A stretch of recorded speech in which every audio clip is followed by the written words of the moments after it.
From behind the camera to the front lines of history, we document the truly extraordinary. Prepare to immerse yourself in the definitive moments and visual records that permanently altered our global landscape. What are you doing? I'm trying to get into my house. My lock is This stuck. your house? Yes, I live here. You trying to break in? No, I'm trying to get into my house. The lock is broken. How long you lived here? 6 years. Officer, what's the You problem? got proof you live here? Yes, everything's inside the Why house. is your I'm key not locked working? out of. Because the lock is stuck. That's why I'm out here. Officer Derek Whitlock was patrolling through the Druid Hills neighborhood of Atlanta on the evening of June 15, 2025, when he saw a black woman struggling with the front door of a home on Oakdale Road and immediately assumed he was witnessing a burglary in progress.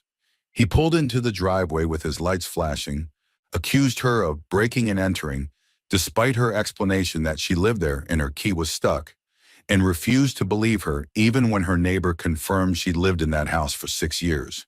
What Officer Whitlock didn't know as he handcuffed her in her own driveway was that the woman he just arrested was married to Marcus Caldwell, one of Atlanta's most aggressive civil rights attorneys, and that his refusal to accept her ID, her neighbor's testimony, and basic common sense was about to cost him his badge, his freedom, and result in a federal lawsuit that would expose his entire pattern of racial profiling.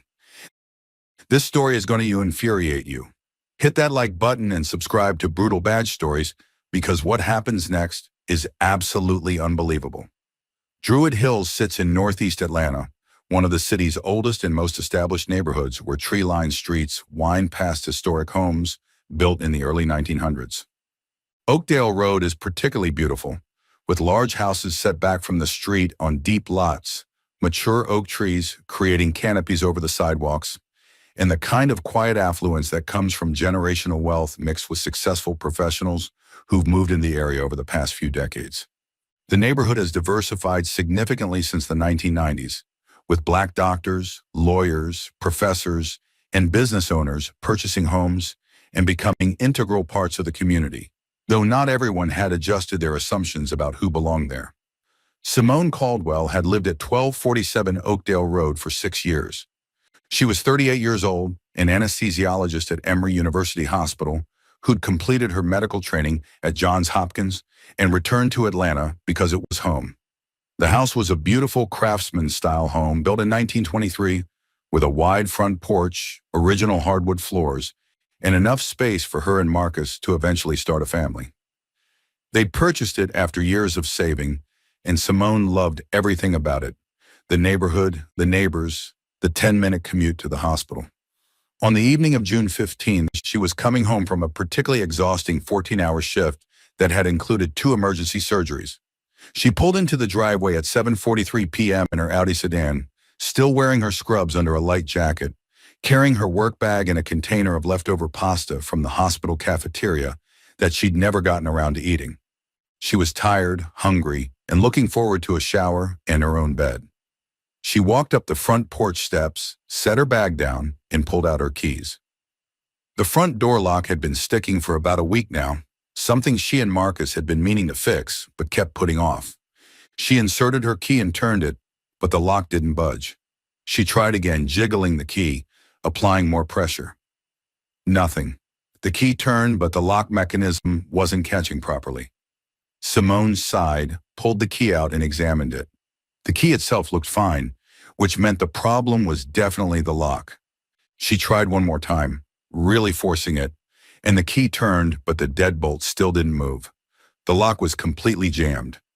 She pulled out her phone and called Marcus. It went to voicemail, which meant he was probably still in a meeting. She left a message. "Hey, the front door lock is completely stuck. I can't get in. I'm going to try to get in through the side door, or maybe jimmy this thing open. Call me when you get this." She walked back to her car and popped the trunk, looking for something thin and sturdy she could use to work the lock open. She found an expired credit card in her wallet that she kept meaning to throw away and decided that might work. She'd seen it done in movies, sliding the card between the door and the frame to push back the latch. She went back to the front door and started working the card into the gap between the door and the frame, trying to find the latch. It wasn't working particularly well, but she was determined because the alternative was calling a locksmith and waiting potentially hours for them to arrive. Across the street, her neighbor Veronica Hayes was pulling into her own driveway after taking her dog for a walk. Veronica was 62, a retired teacher who'd lived in Druid Hills for 35 years and had watched the neighborhood evolve with genuine appreciation for its increasing diversity. She and Simone had become friendly over the years, chatting whenever they ran into each other, sharing recommendations for contractors and restaurants. Veronica saw Simone working on her door and walked over. "Lock acting up again?" Simone looked up and smiled tiredly. "It's completely stuck now. I can't even get my key to turn it properly." "You need me to call Harold to take a look?" Veronica asked. Harold was her husband, a retired engineer who was handy with repairs. "I might take you up on that," Simone said, "but let me try this first. I feel like I'm close." Veronica chuckled. "Good luck. I'll be inside if you need us." She walked back to her house while Simone continued working on the lock. She was focused on what she was doing, trying different angles with the card, when she heard a car pull into her driveway behind her Audi. She looked up and saw a patrol car with lights flashing. An Atlanta police officer got out, and from his body language and expression, Simone immediately knew this wasn't going to be a friendly, need any help kind of interaction. He approached with his hand resting on his service weapon, his face already set in suspicion.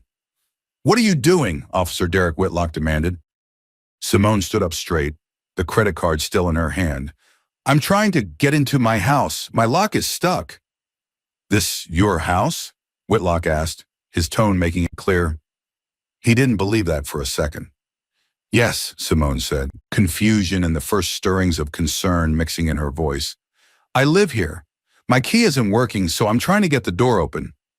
Whitlock looked at the house, at Simone in her scrubs, at the credit card in her hand. "You trying to break in?" "No," Simone said, her voice getting firmer. "I'm trying to get into my house. I live here. The lock is broken." "Let me see some ID," Whitlock said. Simone set down the card, reached into her jacket pocket, and pulled out her wallet. She handed him her driver's license. He took it and studied it under his flashlight. "This says 1247 Oakdale Road," Whitlock said. "Yes," Simone confirmed. "That's this address. That's my house." "How long you lived here?" he asked, his eyes moving from the license to her face like he was looking for signs of deception. 6 years, Simone said. "Officer, is there a problem? I just got off a long shift at Emory Hospital and I'm trying to get into my house." "You got any other proof you live here?" Whitlock asked, ignoring her question. "I have mail inside with my name and this address," Simone said, her patience starting to thin. "I have mortgage documents, utility bills, everything you could possibly need, but they're inside the house, which I can't get into because the lock is broken." "Why's your key not working if you live here?" Whitlock pressed. "Because the lock mechanism is stuck," Simone explained, trying to keep her voice calm and reasonable, despite the absurdity of having to justify entering her own home. "It's been sticking for about a week, and now it's completely jammed. That's why I was trying to work it open." "With a credit card," Whitlock said, like that proved criminal intent. "Yes, with a credit card," Simone said, "because that's what people do when they're locked out of their own homes and don't want to wait hours for a locksmith." Whitlock didn't look convinced. He walked up onto the porch and examined the door and the lock, his flashlight moving over the wood. "This looks like forced entry." "It's not forced entry," Simone said, her voice rising despite her efforts to stay calm. "I'm trying to get into my own house." Across the street, Veronica had been watching through her front window and saw the police car. She walked back outside and came across to Simone's driveway. "Officer, is there a problem?" Veronica asked. Whitlock turned to her. "Do you know this woman?" "Yes, that's Simone," Veronica said. "She's my neighbor. She's lived here for years." Whitlock looked at Veronica like he was trying to determine if she was telling the truth or covering for someone. "How long have you known her?" 6 years since she moved in," Veronica said, her voice showing confusion about why this was even a question. "She's a doctor at Emory. She and her husband own this house." "You saw her move in?" Whitlock asked. "Yes," Veronica said. "We brought them a casserole. We've been neighbors ever since. Officer, what's going on? Why are you questioning whether she lives in her own house?" Whitlock ignored the question and turned back to Simone. Turn around and put your hands behind your back. Simone stared at him. What? Why?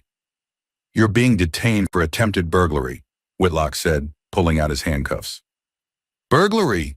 Simone's voice went up. Officer, I just showed you my ID with this address. My neighbor confirmed I live here. What are you doing? Turn around, Whitlock ordered, his voice harder now. Veronica stepped forward. Officer, this is ridiculous. She lives here. I'm telling you she lives here. Her husband will be home any minute and he can verify. Ma'am, step back or you'll be charged with interference, Whitlock said. Veronica looked at Simone with horror and fury, but she stepped back. She pulled out her phone and started recording. Simone turned around slowly, her mind racing, trying to understand how this was happening. She'd shown him ID. Her neighbor had confirmed she lived here. She was standing in her own driveway in front of her own house, and a police officer was about to arrest her for trying to get inside. The handcuffs clicked around her wrists tight enough that they bit into her skin. Whitlock walked her toward his patrol car. Officer, please, Simone said, her voice shaking now with anger and fear. My husband is Marcus Caldwell. He's an attorney. He'll be home soon. Just wait 15 minutes and he can verify everything. You can tell your story at the station, Whitlock said, opening the back door of his patrol car. Across the street, other neighbors were coming out of their houses, drawn by the flashing lights and the commotion. They saw Simone in handcuffs being put into a police car in her own driveway, and several of them started walking over. Veronica called out to them, Someone call Marcus! Tell him Simone's being arrested at the house. One of the neighbors, a man named Robert, who lived 3 doors down, pulled out his phone and started dialing. He'd met Marcus several times at neighborhood association meetings and had his number saved. Simone sat in the back of the patrol car, her hands cuffed behind her, watching through the window as her neighbors gathered in her driveway, all of them looking confused and angry about what they were witnessing. She could see her front door, still closed, still locked, with her work bag sitting on the porch where she'd set it down. She'd been an anesthesiologist for 12 years, had saved countless lives, owned a beautiful home in a good neighborhood, and was sitting in handcuffs in her own driveway because a police officer couldn't imagine that a black woman in scrubs legitimately belonged there. Before we go further, what city or country are you watching from? Drop it in the comments. We love seeing where you're tuning in from. If you believe no one should be arrested for trying to get into their own home, then hit that like and subscribe button and join the JPTV family. Simone sat in the back of the patrol car while Whitlock stood outside talking on his radio, calling for a supervisor to come to the scene. She could see her neighbors gathering in the street, could see Veronica talking to them and pointing at the patrol car. The whole neighborhood was watching her get arrested in her own driveway, and the humiliation of it was almost worse than the fear. Through the window, she watched more people coming out of their houses, some of them neighbors she knew well, others she'd only waved to in passing. They were all standing in the street now, looking confused and angry, talking among themselves about what they were witnessing. Eleanor from next door was shaking her head in disbelief. Kenneth from across the street had his arms crossed, staring at Whitlock with obvious disapproval.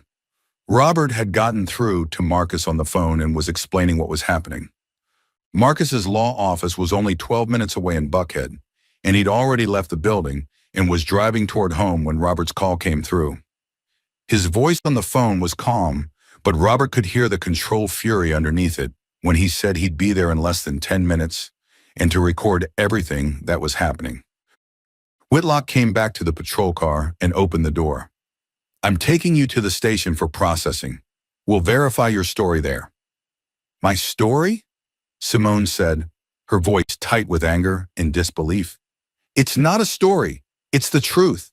I live here. My neighbor verified it. My ID shows this address. Multiple people are standing right there telling you the same thing. What more do you need? We'll sort it out downtown, Whitlock said, his tone making it clear the discussion was over. Officer, my husband will be here in minutes, Simone said, desperation creeping into her voice despite her efforts to stay composed. He can show you the mortgage, the deed, the tax records, anything you want. Just wait 5 more minutes. I'm not waiting, Whitlock said, He started to close the door. Veronica called out from the driveway, her voice sharp with indignation. "Officer, you're making a terrible mistake. Her husband is on his way right now. He's a lawyer, and when he gets here, you're going to regret this." Whitlock turned to her, irritation showing on his face.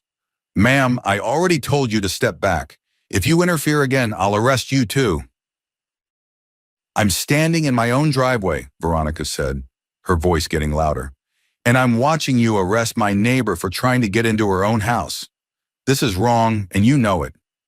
More neighbors had come outside now. A white woman named Eleanor, who lived in the house directly next door, walked over to Whitlock. "Officer, I've lived next to Simone and Marcus for 6 years. That's their house. She's not breaking in. Her lock has been sticking for weeks. We've all seen her struggling with it." A black man named Robert, who lived 3 doors down, joined in. "I've had dinner at their house. I've been to their backyard barbecues. That's Simone Caldwell, and this is absolutely her home. You're making a serious mistake." Whitlock looked at Eleanor, then at Robert, then at the growing crowd of neighbors who were all saying the same thing. His face showed he was starting to realize the situation wasn't what he'd initially thought, but he'd already committed to the arrest and his pride wouldn't let him back down now. "Everyone needs to clear the area," Whitlock said, his voice harder and more defensive. "This is an active police investigation, and you're all interfering." "Investigation of what?" Robert called out, his voice rising. "A woman trying to get into her own house? A doctor coming home from the hospital? What crime do you think is happening here?" "She was attempting forced entry," Whitlock said. "Into her own house," Eleanor shot back, "with her own key that wasn't working. How is that a crime?" Whitlock didn't answer. He turned back to his patrol car, clearly intending to drive Simone to the station and sort out the mess there rather than admit his mistake in front of this growing crowd. That's when Marcus's car came around the corner onto Oakdale Road, driving faster than the residential speed limit typically allowed.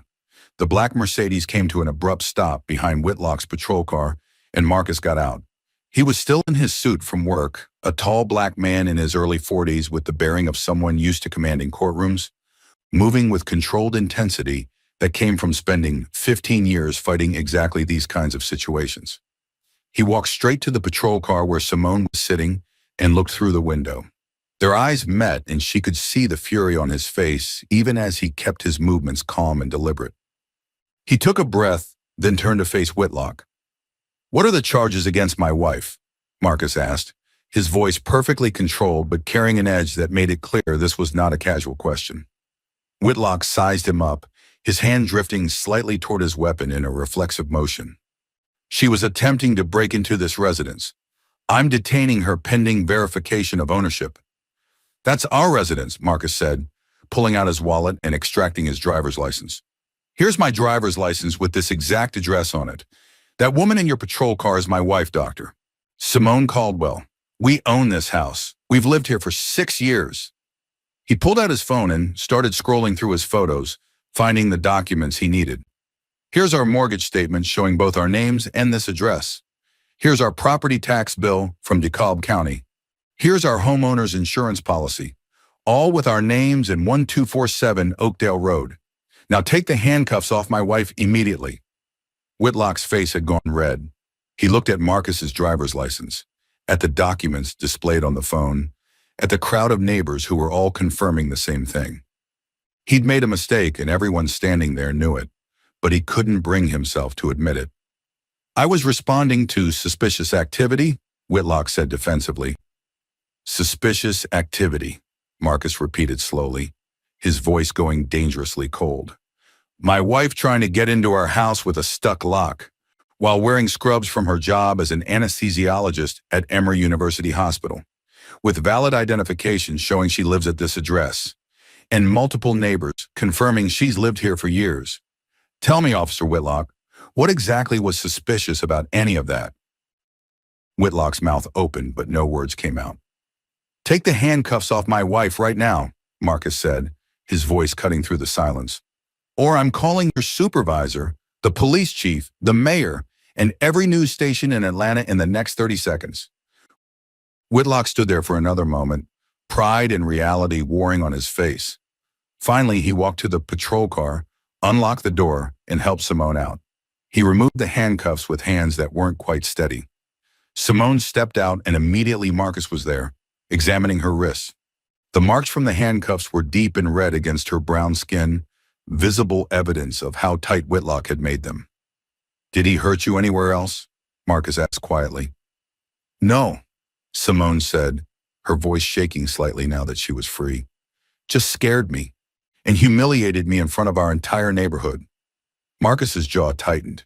He turned back to Whitlock, and when he spoke, his voice had the quality of someone presenting evidence in a courtroom. "Officer Whitlock, what's your badge number?" 3174, Whitlock said reluctantly. "Officer Derek Whitlock, badge 3174, Marcus repeated, making sure everyone could hear. "I'm Marcus Caldwell, a civil rights attorney with Caldwell and Associates. You just arrested my wife in her own driveway despite valid identification, despite multiple witness testimonies, despite every single piece of evidence showing she lives here. Do you understand what you've done?" Whitlock didn't respond. "You arrested her because you couldn't imagine a black woman legitimately owning a home in this neighborhood," Marcus said. "And that assumption is going to cost you everything." Driveway surrounded by witnesses, all of whom had just watched him handcuff a woman in her own home. His radio crackled and a voice came through as asking for his status. He ignored it. "I was following protocol for investigating suspicious activity," Whitlock said, but his voice had lost all its authority. "What protocol?" Marcus asked, pulling out his phone. "The protocol that says you ignore valid identification? The protocol that says you dismiss multiple witness testimonies? Or the protocol that says you arrest people for being black in nice neighborhoods?" Whitlock's face flushed deeper. "That's not what this was." "Then explain to me what it was," Marcus said, his voice cutting. "My wife showed you her driver's license with this address. She explained the lock was stuck. Her neighbor confirmed she lives here. Other neighbors confirmed it. What additional verification did you need?" Whitlock had no answer. Marcus turned to Veronica. "You recorded this?" "Every second," Veronica said, holding up her phone, "from the moment he put the handcuffs on." "Send that to me right now," Marcus said, giving her his email address. Then he looked at the other neighbors. "Anyone else get video?" Eleanor raised her hand. "I got the part where he put her in the car." Robert nodded. "I got him refusing to listen when we told him she lives here." "Send it all to me," Marcus said. He turned back to Whitlock. "You're on camera refusing to accept evidence, dismissing witness testimony, and arresting someone in their own home. Do you understand how this looks?" A supervisor's car pulled up, lights flashing. A sergeant got out, a white man in his 50s, who took one look at the scene and his face showed he knew this was bad. He walked over to Whitlock. "What's the situation?" the sergeant asked. "I stopped a potential burglary," Whitlock started. "He arrested my wife for trying to get into our house," Marcus interrupted, "with a key that wasn't working. She showed him ID with this address. Multiple neighbors confirmed she lives here. He arrested her anyway." The sergeant looked at Simone's wrists, at the red marks still visible. He looked at the crowd of neighbors, at the phones that had recorded everything. His expression went from concern to alarmed. "Ma'am, I apologize," the sergeant said to Simone.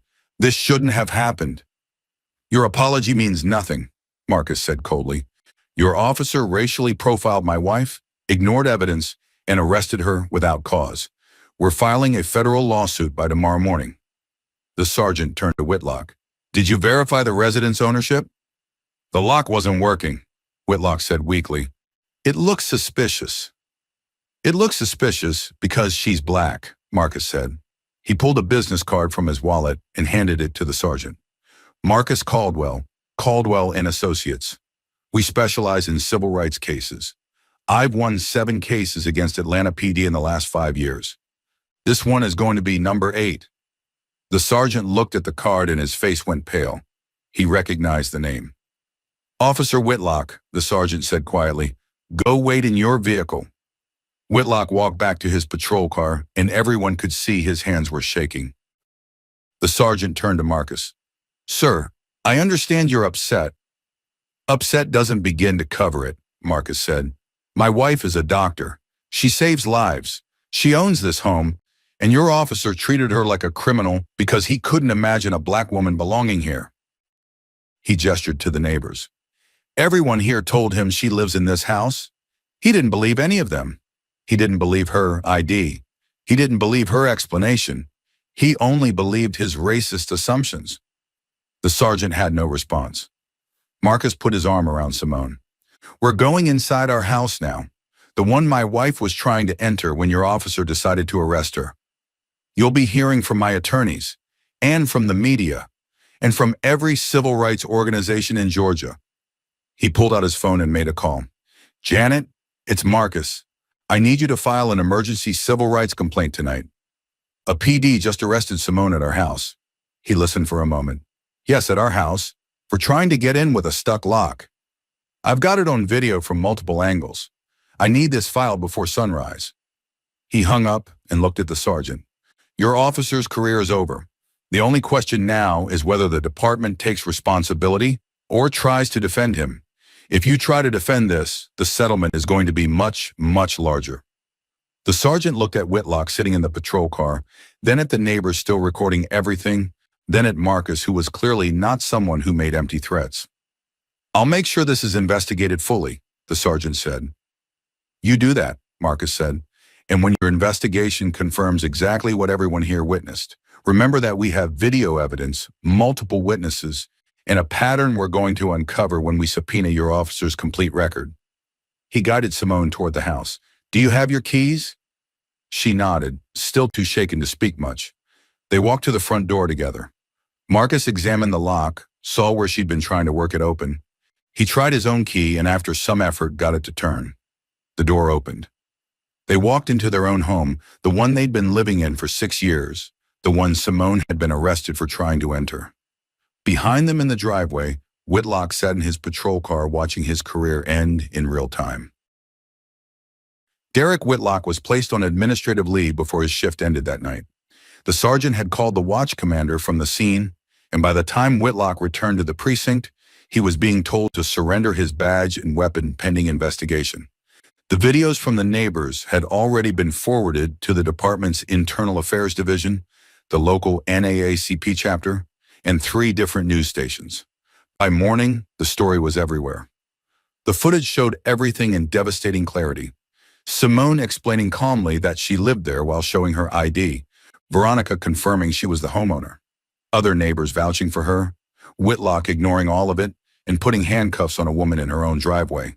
The videos went viral within hours, viewed millions of times with comments expressing outrage that this was still happening in 2025. Marcus filed the federal lawsuit 72 hours later. The complaint was 43 pages long and detailed every violation: false arrest, illegal detention, racial profiling, deprivation of civil rights, and intentional infliction of emotional distress. It named Whitlock personally and the Atlanta Police Department for failure to properly train and supervise officers with documented patterns of racial bias. Because the investigation into Whitlock's history revealed a pattern the department had ignored for years.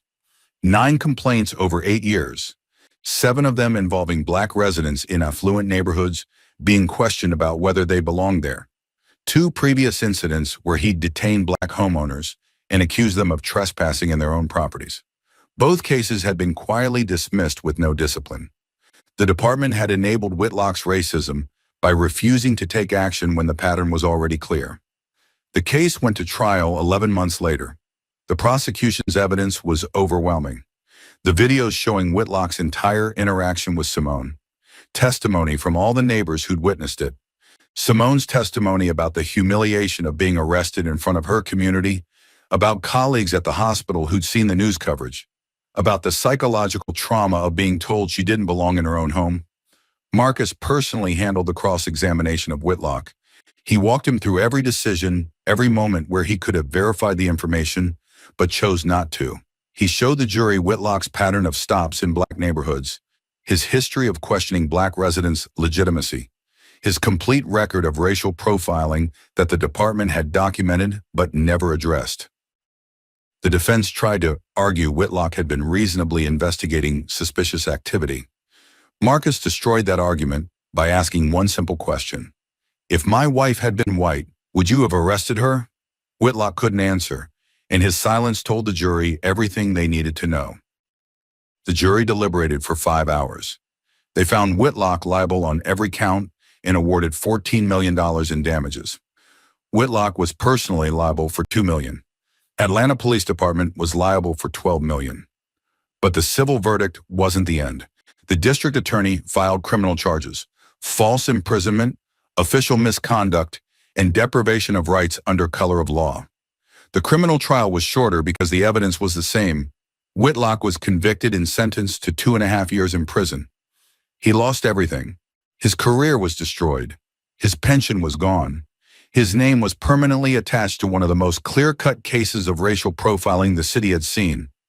When he was released from prison, he was 46 years old with a felony record and a $2 million judgment he'd never be able to pay. He ended up working at a hardware store in Marietta, making barely above minimum wage. The Atlanta Police Department paid the full settlement and implemented massive reforms: mandatory training on implicit bias and recognizing racial profiling, new protocols requiring officers to accept valid identification and witness testimony, a civilian oversight board with real investigative power, body cameras that couldn't be disabled. Whitlock's case became required viewing at the police academy under the title "When Assumptions Become Arrests." Simone and Marcus used a portion of the settlement to establish the Caldwell Foundation for Racial Justice, providing legal support to people who experienced housing discrimination and police profiling but lacked resources to fight back. They funded attorneys, investigators, and advocacy work across Georgia. Simone eventually returned to her normal routine at Emory Hospital, but the incident changed her. She had the front door lock replaced the day after the arrest, though that hadn't really been the problem. The problem was knowing that success, home ownership, and belonging to a community meant nothing when someone with a badge decided you didn't belong. She still tensed every time she saw a patrol car on her street. The house on Oakdale Road remained their home. The neighbors who'd witnessed the arrest and stood up for Simone became even closer friends. Veronica and Simone started having coffee every Sunday morning, a tradition born from the solidarity of that terrible night. The neighborhood organized community meetings about police accountability, invited Marcus to speak, and became advocates for reform. The videos from that evening remained online, watched by millions, shared in training sessions in community forums and classrooms. They showed in brutal clarity what racial profiling looked like: a successful black woman being treated as a criminal in her own driveway, while neighbors pleaded with an officer to use basic common sense. Derek Whitlock thought about that night constantly. He thought about it stocking shelves in Marietta. He thought about it in his small apartment with the judgment that would follow him forever. He thought about the 15 minutes that destroyed his life. The 15 minutes where he'd seen a black woman trying to get into a house and couldn't imagine she owned it. Simone thought about it too, but differently. She thought about how close she'd come to being another statistic, another black person arrested for existing in a space where someone decided they didn't belong. She thought about all the people this happened to who didn't have Marcus's legal expertise or the resources to fight back. And she worked with the foundation to make sure those people had help when they needed it. The lock on the front door worked perfectly now, but Simone still kept copies of her mortgage, her deed, and her driver's license in her car, her purse, and photographed on her phone. Not because she thought it would prevent another officer from profiling her, but because she'd learned that even owning your home, even having witnesses, even having proof wasn't always enough when someone had already decided you were guilty. The red marks on her wrists faded within days. The knowledge that she could be arrested in her own driveway took much longer to heal. But the $14 million verdict and the 2.5-year prison sentence sent a message that accountability was possible, that racial profiling had consequences, and that some stories ended with justice instead of just trauma. When officers arrest people for trying to enter their own homes because racism blinds them to basic facts, the consequences have to destroy careers and cost millions. If this story showed you why homeownership while black shouldn't be treated as suspicious activity, share it everywhere. Subscribe to JPTV because we're exposing the cost of assumptions backed by badges, one devastating case at a time. The end. In a fast-paced world full of endless information, every authentic record forms a crucial narrative. Our primary mission is to dissect these narratives to reveal the undeniable truth. Thank you for trusting us and actively joining this analytical journey.